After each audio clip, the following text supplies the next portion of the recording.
Welcome. You're listening to the Leading Hope Podcast. My name is VJ Williams. Here is my friend and pastor, Kevin Jack. Thank you for taking time out of your day to become a better leader. We release a new episode every Wednesday. Love for you to subscribe on your favorite podcast platform. Visit leadinghope.online. Get updates, find out more about the Leading Hope community. DM us anytime if you have questions. We're just here to be learning like you to become better leaders. And we have been in this series, Kevin. Second week. This is the second week. 7 conversations about your 7 top leadership lessons. Yeah. The top. Yep. So, I mean, this is not, I mean, not leadership, not faith, not spiritual. Right. But wasn't meant to be marriage, but right. It kind of was last week. Yeah. Do you remember the name of last week's? Only let God uproot you. There you go. Good job. There we go. Look at me. You every week and see if you can keep those in order. Yeah, there's no way. Yeah, there's no way. but this is when we say the 7 top leadership. Your leadership, like this is like. Yeah, kind of the pinnacle, right? I mean, I don't know where we go after this with the leadership podcast. It's 198 episodes. Episode 198 today. Oh, man. And the crazy thing is this is the top 7. Like, all the other ones are lesser than. It is also like I'm like, you don't have a response to that, which I love. I want to restate, like, it's my desire also not to like say what everyone else has already said. Sure, of course. Like, I don't want it to be like, I don't know. Yeah. This is not my regurgitation of right. John Maxwell or Patrick Lencioni or whatever else. Which is why the only thing that we really have going, just so you know, is this thing right here, which is just a clock. That's it. There are no notes. We've only got 18 more minutes now that I'm aware of. There we go. And here we go. I mean, what's today's top leadership lesson? So let's have a conversation. Yeah. So it started with, I was kind of tracing it back on different pieces. And this is one that I could share, like every single thing that I felt like I've done that was meaningful. Yeah. This lesson is at play. Okay. And I think it is at play meaning like current. Yeah. I mean, this is it. Like you're walking through this. Yeah. At all times. Oh, okay. Yeah. So it comes back to when it first started, I was a youth pastor. We had originally started meeting in, we had a teen center, which was just like this. I don't even know how to describe how disgusting this building was. It was basically a double wide at the end of a church parking lot that the students had painted. Sounds like a mall kid playground. That like, yeah, there we go. That like everyone had, it was just filled with people's old couches. Okay. So it was like, okay. Every couch that like families in the church wanted to get rid of. The college apartment. Yeah, but grosser. Oh, I don't know if that's possible. Well, it's pretty bad. Okay. And so like we had met out there and our youth group was about 20 students. And the building held about 20 students. So look at that together. Yep. And I made the move one year that no one was using the gym, the Sanctinasium, to be more clear. If you're unfamiliar with church world, what this is. Do you want to explain what that? I've never even heard of that. Oh, whoa. No, and I would refuse to refer to anything that. So it's basically a sanctuary that doubles as a gymnasium. Okay. So you've got the basketball hoops that raise up, so you can like sit right on the 3-point line as you're turning facing the platform. Yeah. Can't be a worship gym. Yeah. Okay. Oh, well, they're already all worship gyms. There we go. just false worship, but that's not what this podcast is about. So there we go. So we had a Sanctinasium. It's like 270 chairs in it. And like at great cost, I was like, we will meet there every Wednesday. Yeah. We didn't have a like facilities team, anything like that. I was like, I will take the chairs down on Tuesday. I will set them all up Thursday morning. Okay. So this is what I did every week because I'm like, we need more space. Yeah. If we're going to reach more students, we quite literally need more space to reach more students. So you at this point didn't know how to raise a team up to do that with you. Correct. Got it. Correct. Good. Fair. No, that's a good statement. Yeah. So we started doing that, and our youth group, been doing it for like 2 months. Youth group grew from like 20 students to like 45 students. Oh, double. And then the kids ministry decided that they were going to do a musical, and they decided they needed the stage for practice on Wednesday nights. There you go. And I said, no. Oh. I don't even know if I had the authority to say no. It's not like it was my sanctinasium. Yeah. But it's like, absolutely not. But you did say it. Like, we have built up this space. We have built this up. This is our central focus piece of our youth group. Look at how we've grown. Students are inviting their friends. You guys can practice perfectly fine back in the room that you're in. Like, I can give you 2 events that we'll go do that'll give you the space, but I cannot abdicate this space for the next 3 months. Like, we will lose too much. Yeah. And I can remember in those moments, this is like funny. It's like, I've got parents of kids and students who are like telling me I'm not a team player. Bethany is telling me, my wife, is like, you need to give up the space. This isn't okay. Like, you need to and I was just like, I don't know why they let me say no. Maybe I was just like really, really stubborn in the moment and no one wanted to fight me. Yeah. But it worked. Yeah. Like, I want to say it is like our youth group by 3 months later was running like 70 students every week. Almost and it was triple by then. Absolutely worth it. And everyone forgot how mad they were at me. Right. Because now our students are serving in the kids ministry and our students are doing all these other things that is benefiting everyone. And so it was just like that initial moment in which I was so stubborn and so difficult and ticked everyone off became the thing that other people were grateful for. And that's kind of like, that was like the start of this leadership lesson. And the lesson that I learned is just simply this, that before anyone else wanted to copy it, it always ticked someone off. Yeah. That if there was never been a time in my life in which other people wanted to copy, wanted to benefit from the thing that everyone else was already doing. Does that make sense? Absolutely. Like, it was something unique that I was doing that said, hey, teach me about that. Hey, I want to learn about that. How'd you guys do that? How'd you make that happen? And that story is always filled with pain. Yeah. Like, the thing that they wanted to copy in the moment because they see the impact of always came at a fight initially. Yeah. And so just the piece is, I think people think that, I think often leaders can find themselves in a spot where they think they can start this new thing, pain-free, that's innovative, that's compelling, and it's going to be so good that everyone's going to want to do it. And I think doing it for the purpose of everyone wanting to do it is a really stupid purpose anyway, so that's not the point. But just this idea that, like, hey, before others want to copy it, it always tick someone off first. Yeah, absolutely. There's so much there. I'm gonna give a couple of things that I heard, and then you can choose which one you want to. Yeah, cool. There's the power of the no. Yeah. There's the power of people will forget the no. Yes. There's the power of the no, like, hey, no, I need it for this. Like, right, state your case. Right, the power of that. The power of results drive, like, everything. Yes. There's that. Yep. There's also the part where, well, let's just go there. Let's start there. Let's start, like, the no. I know that the pain-free piece, like, people, like, think it's going to be pain-free. There's a number of lessons here in this full lesson. Yeah, and I don't Where do you want to start with any of that? Because there's a number of talking points. Well, my hope from this is, like, first off, I don't want to give people, I don't want this talk to give people permission to just be stubborn for no reason. Yeah. Like, that's not. Well, you weren't stubborn for no reason. Correct. But, like, the endorsement could be for someone who's already antagonistic to work with, would just be to, like, take this as license and be like, see, I'm right. They just don't get it. Like, they need to just let me do that thing. And so that's not my hope in this. My hope is for the person who wants to do something significant and yet is under the slight delusion that it's going to be easy. Yeah. And I want to clear that up. Okay. And that they could see from this, like, to this day, there is nothing that I am doing that is significant that isn't also agitating someone. And you get into, like, ministry. Here's the crazy thing is, like, I believe that in ministry, your ultimate call is to lead for the sake of people. like not to lead for your own self-advancement, not to lead, so like to lead for the sake of the people who you're a part of, so that the kingdom of God would be greater and better because of it. Like, I believe that's the calling, especially of ministry leadership.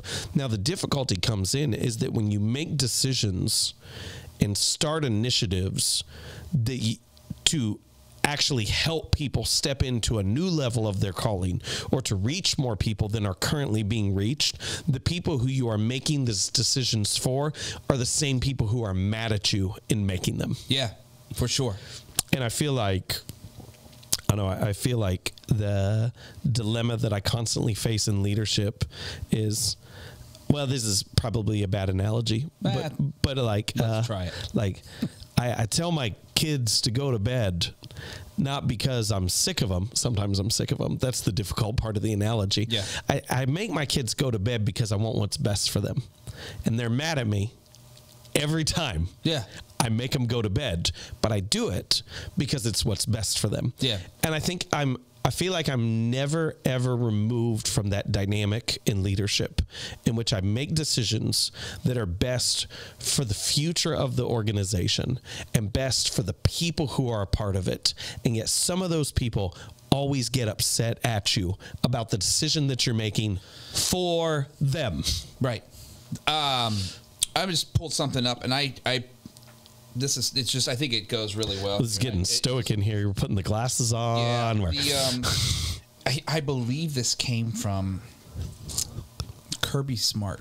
Kirby Smart, Georgia head coach. Yeah, which let's go. A little bit of success, right? Yeah. He said this in a press conference, and I just wrote it down because you're kind of talking about the cost of leadership. Yes. The cost always of great leadership. And this is what he said. He said, you will have to make hard decisions that negatively affect people you care about. Yes, absolutely. You will be disliked, despite your best attempt to do the best for the most. Yeah. And he said, you will be misunderstood and won't always have the opportunity to defend yourself. Yes. I thought that was amazing. I think that's so true and so powerful in everything I believe in this moment. I know. And I was like, when I wrote that down, I didn't know when I was going to, I like wrote it down. It was a press it was probably an Instagram story, right? And it was just a press conference. And I'm like, I don't know why I thought I needed to write it down, but obviously this episode is today. Oh, that's fantastic. That's exactly what you're talking about. Yeah. Like the cost of great leadership is that people that you care about will get hurt, not on purpose, but as part of the process. And if we could just make it like really, so that like, that's the, like on the spectrum, like that's the one side of it.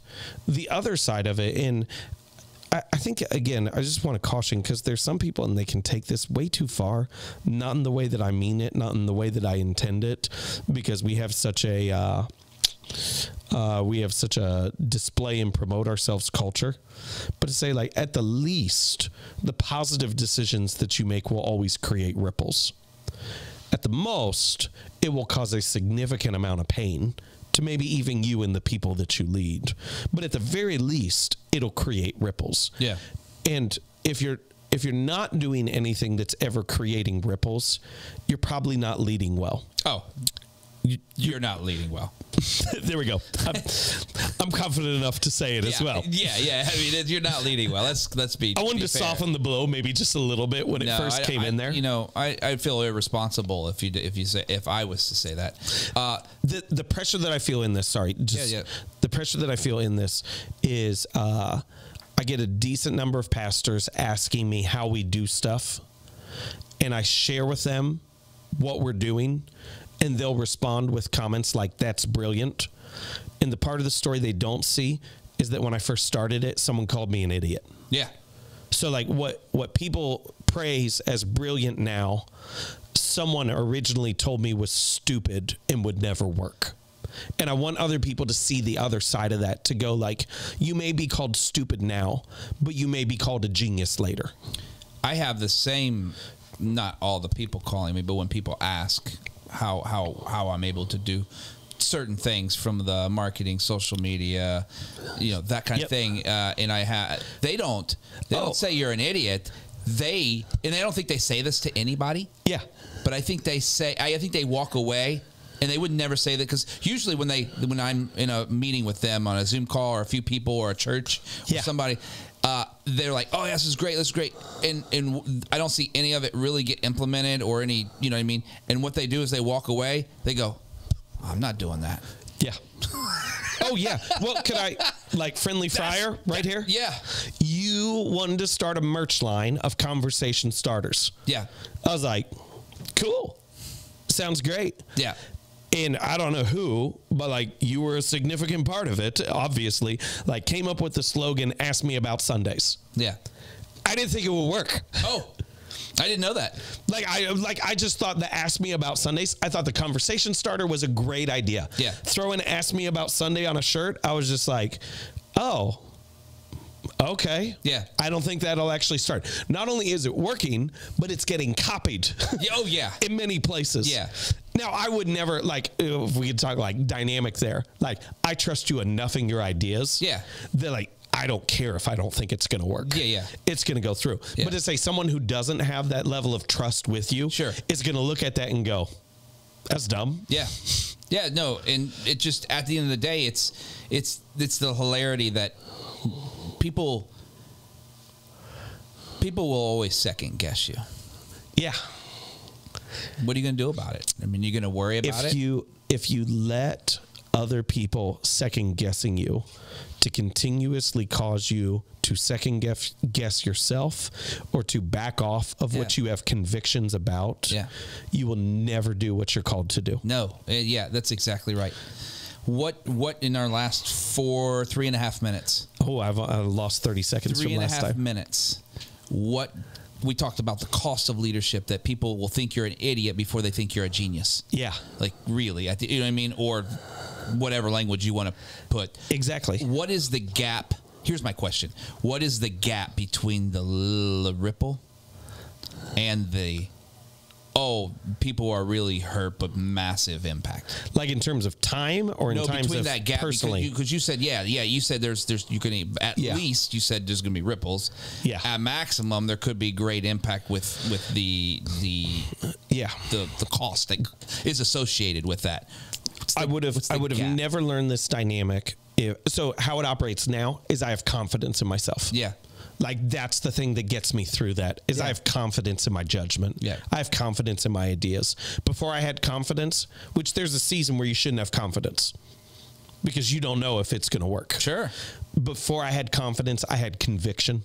Yeah. Like, I had conviction that we had to create a place for people. And so my conviction that this was a non-negotiable is the thing that allowed me to endure people thinking I was wrong. Yeah. And once I saw that conviction play out several times and actually work, I was able to develop the confidence to go, you may not see it, you may not understand it. Now, you can become just an ego-driven leader in this who's like, no one gets what I get. And so I am still accountable. I still have different voices speaking into my life. But that doesn't change the fact that every single time we do something significant, people are going to think we're dumb. Yeah. And I think, just to add on to that, I think there's a part of you too that the confidence is not just confidence in yourself. Obviously, there's confidence in God. But then there's this, I'm not stuck. Yeah. Because I can learn something new. Yep. And pivot quickly if it's not working. I think that's a confidence that people don't understand. Yeah. That I'm never stuck. Even if I'm driving Agreed. this thing, right? I'm driving this thing, but I know that I have the ability and skill set and mindset to pivot if it's not. And some people are a one-trick pony. Yeah. Like, if this doesn't work, I'm done. I was on a leadership panel. It was about a year ago. Oh, I remember that. And I can remember there was this girl in high school, college, and she said, how do you get over the fear of failure? And my response was that most people never actually experience the fear of failure. What they have is the fear of failure. They're so afraid of feeling afraid that they never actually get to the moment where they can see what failure might be like. Yeah. And what you would realize if you would just keep going is that failing is no big deal. Yep. you don't care when you failed. You're ready to get on to the next thing. That's good. And if you could get over all the apprehension of the fear of failure and the fear of failure, you might actually be able to do something significant. Okay, man.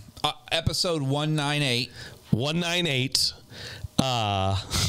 Let's call it, don't be afraid to be an idiot. Don't be afraid to be an idiot. There we go. There we have it. 7 conversations about the top 7 leadership principles from Kevin Jack. Can't beat it. Thank you for being here, joining us every week. Make sure you share on Facebook, Instagram, YouTube, all the places. Subscribe on your favorite podcast platform. DM us if you got questions. We'd love to field those and talk to you and help you get better like we're trying to get better every week. And remember, everyone has 20 minutes to learn to become a better leader. Make it